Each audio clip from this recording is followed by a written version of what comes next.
ایران کا ایک شہر ہے، اس کا نام ہے گنداب۔ وہاں کے مولانا فرماتے ہیں جیسے ایام ازاں آئے تو میں مجلس میں پڑھنے گیا اور واپسی پہ بہت دیر ہو گئی آتے آتے، تو اب ڈر لگ رہا تھا کوئی لوٹ نہ لے، کوئی چور راستے میں مل نہ جائے۔ تو کہتے جیسے میں اپنے گاؤں کے اندر انٹر ہوا تو بالکل تھوڑی دیر کے بعد میں نے علی گنداب کو دیکھا۔ یہ اس گاؤں کا جیسے لوفر کہو، بدماش کہو، ایک شرابی آدمی تھا، چوریاں کرتا تھا، لوگوں کو تنگ کرتا تھا، اذیتیں دیتا تھا۔ تو جیسے میں نے دیکھا، مولانا فرماتے میں پریشان ہو گیا، اب رات کا وقت ہے، یہ کچھ بھی کر سکتا ہے، اور نشے کی حالت میں تھا۔ اس نے کہا مولوی صاحب رک جاؤ، کہا میں رک گیا۔ کہاں سے آ رہے ہو؟ تو میں نے کہا کہ میں مجلس ازاں پڑھ کے آ رہا ہوں۔ کس کی مجلس؟ اس نے کہا حسین ابن علی کی مجلس۔ مجلس کیا ہوتی ہے؟ انہوں نے کہا اہل بیت کے فرامین ہوتے ہیں، مصیبت کے جملے ہوتے ہیں۔ مولوی صاحب مجھے مجلس سناؤ۔ اب کا نشے کی حالت میں آدمی، چاقو اس کے ہاتھ میں ہے، میں ڈر گیا۔ میں نے بات کو پلٹنا چاہا، میں نے کہا دیکھو علی گنداب، مجلس کا ماحول ہوتا ہے، ممبر ہوتا ہے، مجمع ہوتا ہے، ایسے مجلس نہیں پڑھی جاتی۔ کہا ممبر ہوتا ہے، کہا ممبر ہوتا ہے۔ کہا اس نے دیوار کا سہارا لیا اور جس طرح ہم رکوع میں جاتے ہیں اس طرح جھکا کہ میری کمر پہ بیٹھ جاؤ، یہ ممبر ہے۔ اب مولانا کہتے ہیں میں کیا کرتا، میں بیٹھ گیا۔ میں نے کہا چند منٹ پڑھوں گا اور نکل جاؤں گا۔ کہ میں نے حدیث پڑھی ان الحسین مصباح الہدی و سفینۃ النجات، اس کی ایک تعریف کی۔ مولوی صاحب مصائب سنا۔ کہتے اچانک میرے ذہن میں آیا کہ جناب علی اصغر کی مصیبت کے تو جملے پڑھوں۔ تو میں نے کہا کہ ہمارے آقا حسین بڑے مظلوم تھے، جواں بیٹا تھا اکبر، اسے مارا گیا۔ بہادر بھائی تھا عباس، اس کے بازو کاٹے گئے۔ قاسم جیسا خوبصورت بھتیجا تھا، اسے مارا گیا۔ میں نے کہا آخر میں حسین کا 6 مہینے کا بچہ تھا، دشمنوں نے اسے بھی نہیں چھوڑا، تیر سے مار دیا۔ کہ بس یہ کہنا تھا تو میں نے دیکھ اس کی کمر پہ بیٹھا تھا، اس کا پورا بدن ایسے کانپنے لگا اور کہنے لگا اتنے مظلوم تھے، بھائی مار دیا، بھتیجا مار دیا، بیٹا 6 مہینے کے بچے کو بھی نہیں چھوڑا۔ کہ یہ کہہ کر کہ مولوی اتر آؤ، میں اترا۔ کہ یہی جملہ دہراتا گیا، اتنے مظلوم تھے، اتنے مظلوم تھے، روتا ہوا آگے بڑھتا چلا گیا۔ مولانا صاحب کہتے ایک دن گزرا، 2 دن گزرا، 3-4 دن یہ مجھے شہر میں نظر نہیں آیا۔ میں نے لوگوں سے پوچھا وہ بدماش سا ایک آدمی تھا علی گنداب، کہاں ہے وہ؟ گھر والوں نے کہا ہمیں بھی نہیں پتا۔ کہ رات کو گھر آیا، پوری رات روتا رہا، صبح کو چند اس نے کپڑے اپنے لیے اور چلا گیا، پتا بھی نہیں کہاں گیا۔ یہ عالم کہتے ہیں کئی دنوں مہینوں کے بعد میں نجف گیا۔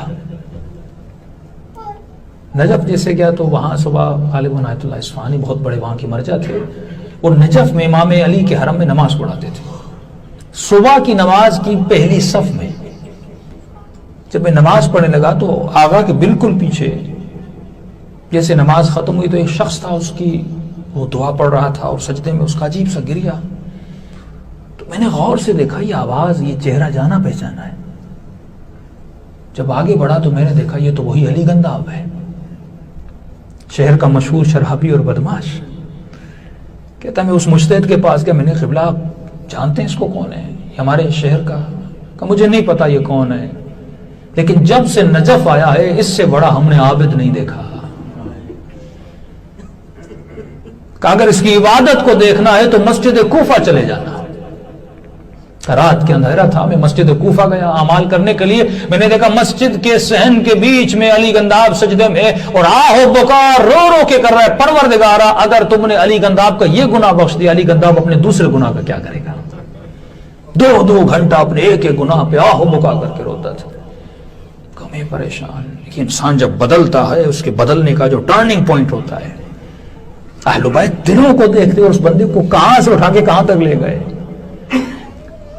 کہ ایک دن صبح کی نماز پڑھ رہے تھے، نماز عشاء پڑھ رہے تھے، اچانک ایک شخص آئے، مولانا کوئی آیت اللہ کاظم تھے وہاں پہ، وہ شدید بیمار ہو گئے ہیں اور ڈاکٹرز نے جواب دے دیا اور غالباً کئی آج رات مر جائے گا، سکرات کا گویا وقت ہے، تو گھر سے پیغام آیا اس کے لیے قبر کا بندوبست کیا جائے۔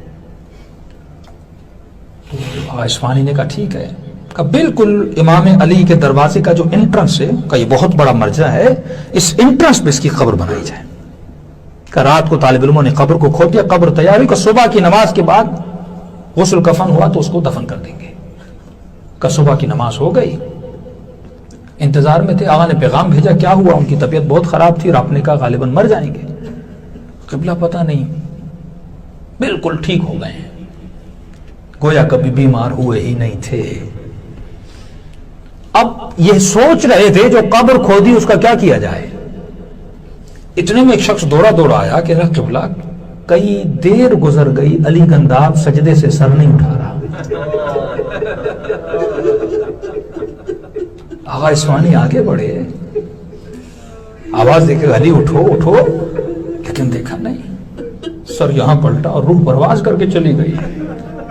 اس وقت آقا اصفہانی نے یہ جملہ کہا علی نے اپنے علی کے لیے قبر کھدوائی تھی۔